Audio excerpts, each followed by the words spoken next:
Αυτή τη φορά θα μας κάνει την τιμή να μας ταξιδέψει ο κύριος Βούρτος. Ένας από τους τελευταίους των Μοϊκανών, από την παλιά κλασική αυτοπλοεία. Μαζί θα ταξιδέψουμε στα παλιά χρόνια της αθωότητας. Τι να πρωτοδημηθούμε, το Πορτολάφια, το Μετέπειτα Κάρισος, το Μαρμάρι, το Μακεδόνα, το Κύφνος, πρώτα Κύφνος, μετά Μακεδόν. Θα έλεγα το Μύρινα Εξπρές, το Ιουλής Κέας. Θα έλεγα ένας εραστής της ακτοπλοείας. Το Χαρούλα, το Χαρούλα το Αθήνα 2004. Το Χαρούλα το μικρό που το ξεκίνησε το είχα πάρει από τους Παξούς και το έβαλα ωραίοι τρίκεροι Βόλο, το οποίο το τρίκερ ήταν ένα νησάκι απομονωμένο και δεν είχε καράβι, δεν είχε τίποτα εκεί, περνάγανε. Έβγαζε πολλούς ψαράδες τότε. Είχε και ναι, και το νησάκι δεν είχε γίνει και ο δρόμος απ' έξω να πάει στο τρίκερ και ήταν μόνο με συγκοινωνία. Και τους είχα βάλει εγώ το καραβάκι αυτό, όταν το πήρα το λέγανε Αητό. Και το έβαλα Χαρούλα και το πήγα εκεί και δούλευα αυτή τη γραμμούλα. Ποια χρονιά περίπου αυτό? Τότε πότε ήταν αυτό, 60 και είναι πως 60. Όχι, πιο μετά. Εκεί το 68, κάπου εκεί. Αυτή ήταν η πρώτη σας επαφή με την ακτοπλοεία? Η πρώτη, ναι. Το πρώτο καραβάκι αυτό το μικρό, αυτό δεν έπαιρνε αυτοκίνητα, ήταν επιβατικό. Εσείς είστε από το Βαλτέτσι, της Αρκαδίας. Αρκαδίας. Ιστορικό μέρος. Ναι. Είχατε κάποια σχέση έτσι με τη θάλασσα, το Σόι, κανείς από το Σόι, από την οικογένεια, κάτι? Όχι, κανένας τίποτα. Ο πατέρας ήταν γεωργός κτηνοτρόφος. Εγώ μετά το στρατό ήρθα στην Αθήνα. Είχα μανία με τα λεωφορεία τότε. Ήρθα εδώ το 1954 πηγαίνω από Παντάρο, το 1955 πήρα ένα λεωφορείο αστικό στο έκτο κτέλ, το οποίο δούλευα για πάνω. Ήσασταν οδηγός δηλαδή στο λεωφορείο σας? Είχα πάει στο στρατό οδηγός και γύρισα, πήρα και το πολιτικό δίπλωμα, το συνέχισα και έκανα εδώ. Μετά πήρα άλλα 2 λεωφορεία, τα έκανα 3. Πήρα και το Σόι όλο το έφερα. Άλλους εισπράκτορες, άλλους οδηγούς, άλλους μετόχους πήραν και αυτοί, κάτι σαν αδέρφια μου και τέτοια αυτοί. Για ποια εποχή μιλάτε τώρα? Μιλάμε για το 1956-57. Μάλιστα. Δύσκολη εποχή για την Αθήνα τότε, μετά τον πόλεμο, η μεταπολεμική Αθήνα. Όχι, ήταν εντάξει, τότε η Αθήνα είχε ανθίσει. Τότε είχε. Σε ποια περιοχή της Αθήνας μένατε? Εγώ έμενα στο ψυχικό, στο Πεντάγωνο.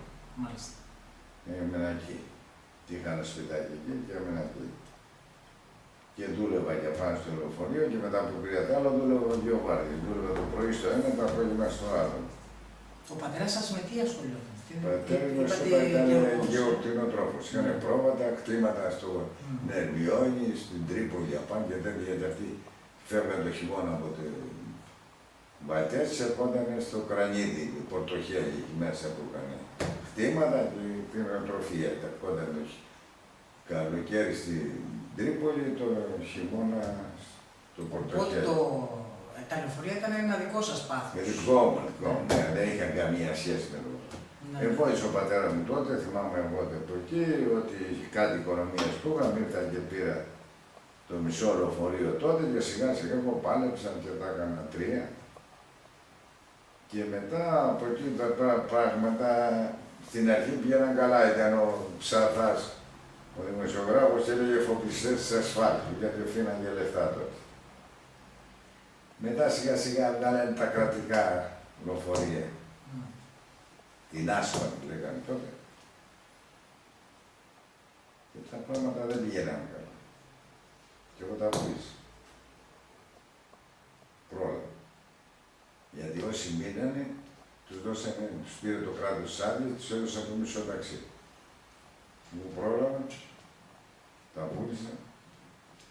άλλαξα επάγγελμα.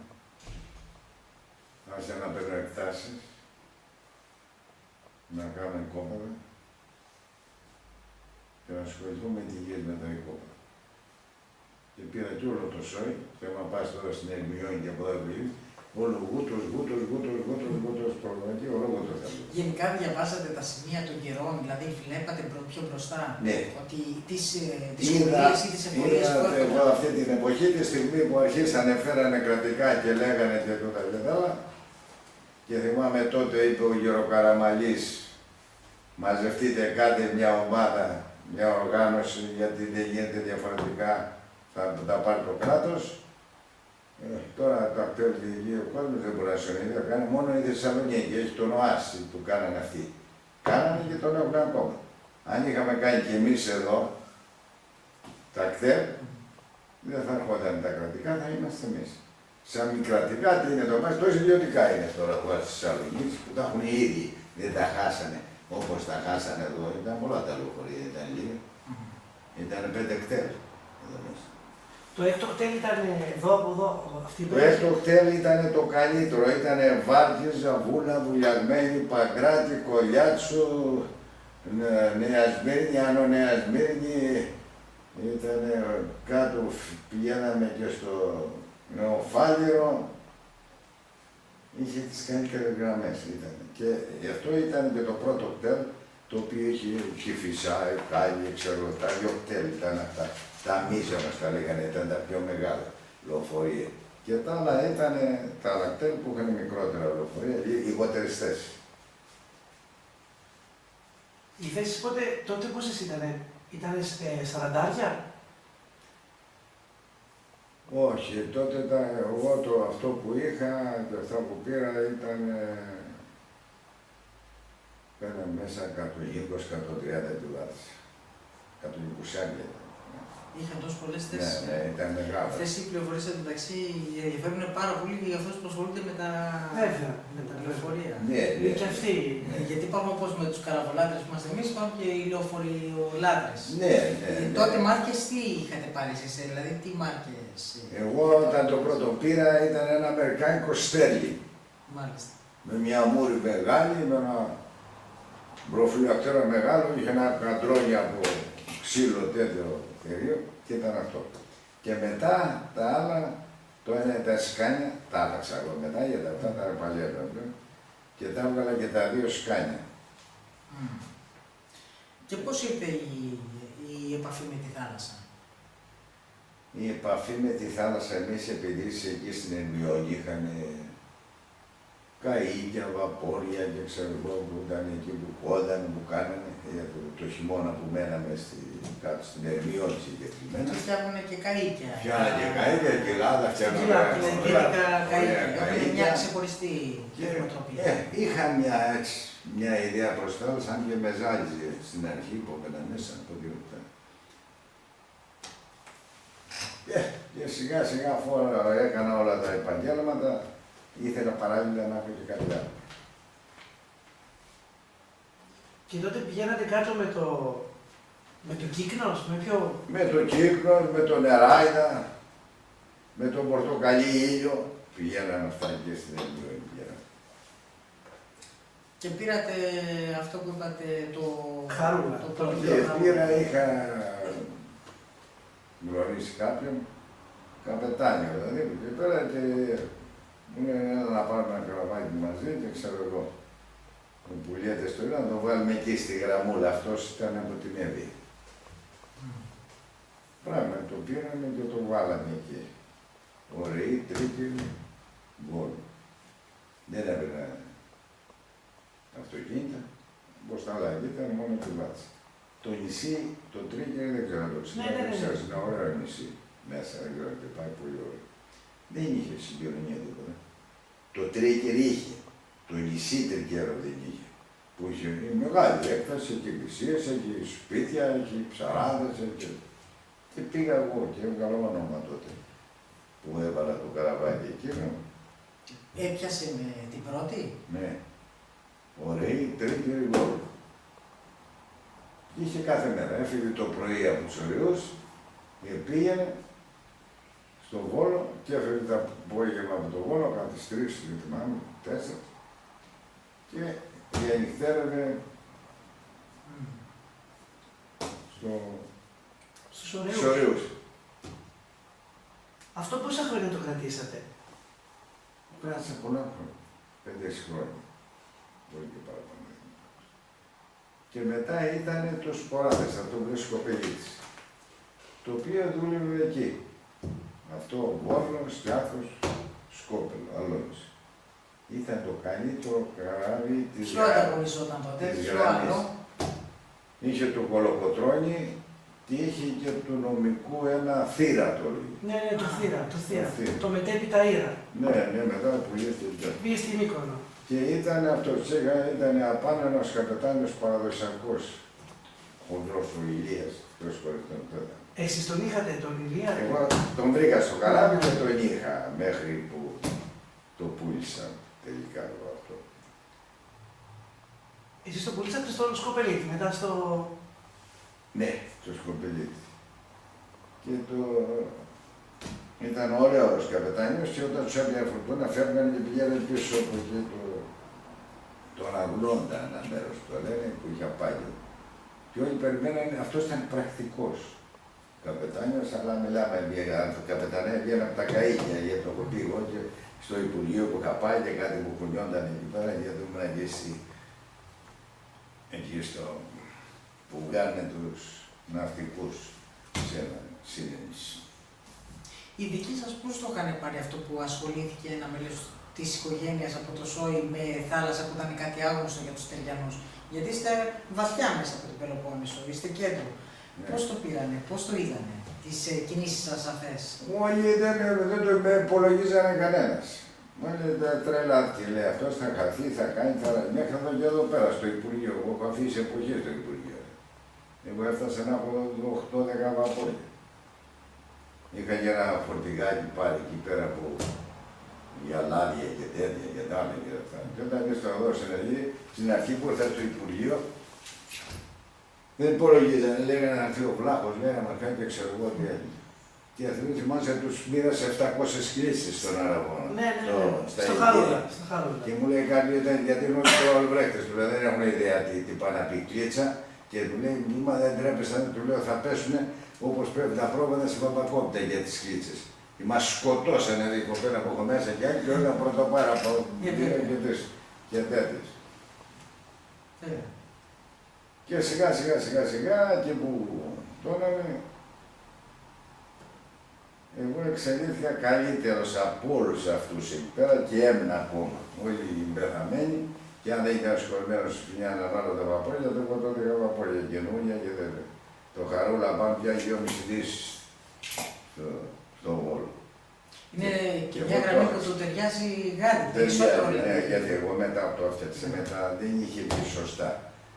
Κούναγε το καράβι. Και το ξαναπήγα στην Ελευσίνα και χάλασα 150 εκατομμύρια. Προσθέσατε από κάτω. Ελευσίνα, του έκανα καρίνα, δεν του έκανα. Και το πήγα στην ναυπηγεία στη Καλκίδα. Είχα πάει πάλι με τη Γερμανία, ανακατεύτηκα με τους Γερμανούς, και βγάλαμε ένα σκέριο άλλο και το έφτιαξα αλλά δεν το πήγα ο Βλάκας απάνω, γιατί είχα και την τζά, εξυπηρετούσα και την τζά και να μην, γιατί τότε δεν υπήρχαν και καράβια και πήγαινε και γιατί τον είχα πάει τότε δεν το πούλητα, δεν το έδωνα. Ήταν μια καλή γραμμή και το αγαπήσαν το καράβι. Εκείνο τώρα έχει τη μεγαλύτερη ίσπραξη από τις Ελένης Ιγουέλ που είναι και το... Αυτά τα μεγάλα projects που πάει, πώς το λέμε τώρα, στοιχείο με τη Λύση. Πιο πολλά θα πιάνει το Χαρόλα από το Ισοσχύος. Κατάλαβε. Δεύτερο, το άλλο που τους έδωσα το διαμάτι, το Αθήνα 2004, το οποίο είχε αφήσει εποχή. Η Φεράρι του Αιγαίου. Δεν δηλαδή, όταν είναι πάνω και ερχόταν όλοι για το Αθήνα, μέσα πάνω στη γέφυρα έβανα 15-20 ευρώ. Μια φορά έρχεται ο Καλαμίτσι, ο Γιάννης. Άμα το δεις για πέσει για το βούτο. Ήτανε τότε που ήταν ο πόλεμος στην Ιουγκοσλαβία και ήθελε να πάει στην Άξο να παίξει ποδόσφαιρο για τα παιδιά της Ιουγκοσλαβίας. Και όπου πήγε, του ζητάγανε τα ντερά τους. Για να πάει το πρωί και να γυρίσει το βράδυ, για να πάνε να παίξουν εκεί και να γυρίσει. Δεν ξέρω πώς είχα και ένα βαφιστήριο που ήταν από εκεί την Ορθόδα, ήρθαν εδώ. Μου λέει, τι θέλετε ρε μου το εσύ μου λέει, γιατί δεν τα βρίσκω με τους άλλους. Άμα το δεις, πες το. Γιατί για τα παιδιά της Ιουγκοσλαβίας λέει, δεν έχουμε και λεφτά, του λέω, δεν θέλω μία, πετάχτη του πάνω σου. Του λέω, εγώ άμα είναι για αυτό το σκοπό, θα σας πάω και θα σας φέρω δωρεάν. Και φεύγουμε από τη Ραφίνα με αυτό, αλλά είχε καλό καιρό. Και πάμε στην Άξο, παίζουμε. Εντάξει, πήγαμε από... Κάνατε ειδικό δρομολόγιο για την Άξο, Ναι, κατευθείαν. για τα παιδιά από τη Ραφίνα, κατευθείαν Άξο και από Άξο Ραφίνα. Για το... Βρες το Γιάννη, βρες το Παλαιοπούσι Μπογούτα, δεν το θυμάσαι καθόλου. Και ήταν οι καλλιτέχνες δηλαδή που πήγαν να παίξουν. Ποδοσφαιριστές, και ο Γιάννης έπαιζε και άλλη και μια ομάδα. Αλλά μαζεύτηκε ο κόσμος πολύ από τη Ραφίνα να πάνε. Πήγανε για Μπούγιο για να μαζεύουν και λεφτά για τα παιδιά. Και αφού πήγαμε και κάτω και γυρίσαμε να φύγουμε, ενώ θα πήγαμε το καράβι έπρεπε 360 μέσα. Πορτόκολλο, μέχρι 400 τα βόλια. Με φτάσαμε να γυρίσουμε πίσω με 550. Και βάλατε και στη γέφυρα, Του λέει, Γιάννη, τι είσαι η ώρα πίσω και αυτή πώς ήταν μπουνάτσα και αυτό μεταξύ. Αυτό βαπόρι με 9 από φώκια δεν λογάριαζε τίποτα και αφήσε που γίνει. Και αφού κάτσαν πίσω όπως είναι το κομμάτι και κάτσαν πίσω όλοι και εγώ μαζί της εκεί απάνω στα αυτά. Τώρα του λέει, Γιάννη, πώς πάνε στη Ραφίνα, μας κλείσε μέσα εδώ, μέσα τους. Δεν μας πείραξε κανένας, ήρθαμε στην Ραφίνα, κατεβήκαμε. Δόξα τω Θεώ και αυτοί φύγαν, μαζέψαν και λεφτά, τα πήγαν μέσα στη Ιουγκοσλαβία και τελείωσε. Να είστε καλά πάντως. Άρα. Το καλό...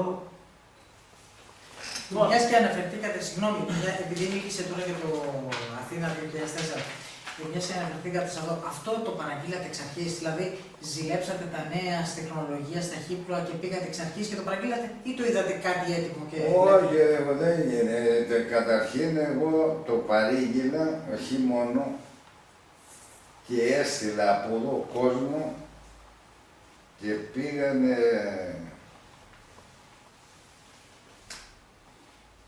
κάτω εκεί που... Στην Αυστραλία. Όχι, Αυστραλία. Σταμάτησα το μυαλό. Γερμανικό δεν είναι αυτό. Εγγλέζικο, στην Αγγλία το φτιάξαμε, αλλά αυτό ήταν κάτι εκεί που τρώνε τα βατράκια, πώς το λένε. Γιατί ήταν η εταιρεία από εκεί που τα είχε, που τα φτιάχνανε στην Αγγλία, αλλά δουλεύανε κάτι εκεί. Δεν τη θυμάμαι τώρα το μυαλό. Θα το βρούμε αυτό, μην ανησυχείτε. Σταμάτησε και έστειλα εδώ πρώτο μηχανικό και καπετάνιο και πήγανε εκεί και κάτσανε 1 μήνα, 2. Δεν διάλογο το λένε το πνεύμα του νέου. Θα το θυμηθούμε. Μπάστατος, είδανε εκεί πέρα, αυτός είχε τα βαπόρια εκεί αυτό και αυτό το άλλο που πήρε ο αγαπητός, εγώ το είχα παραγγείλει και πήγε μεσολάβησε και το πήρε. Λοιπόν, η εταιρεία αυτή. Και πήγανε εκεί, τους είπα εγώ να πάνε να παρακολουθήσουν που δουλεύουν τα καράβια εκεί, που είχαν συνεργεία εκεί που φτιάνανε για να εκπαιδευτούν. Πράγματι πήγε. Ήρθα εγώ και το παρήγγειλα στην Αγγλία. Γι' αυτό γράψανε και τούτο. Εκεί χτίστηκε που γράψανε.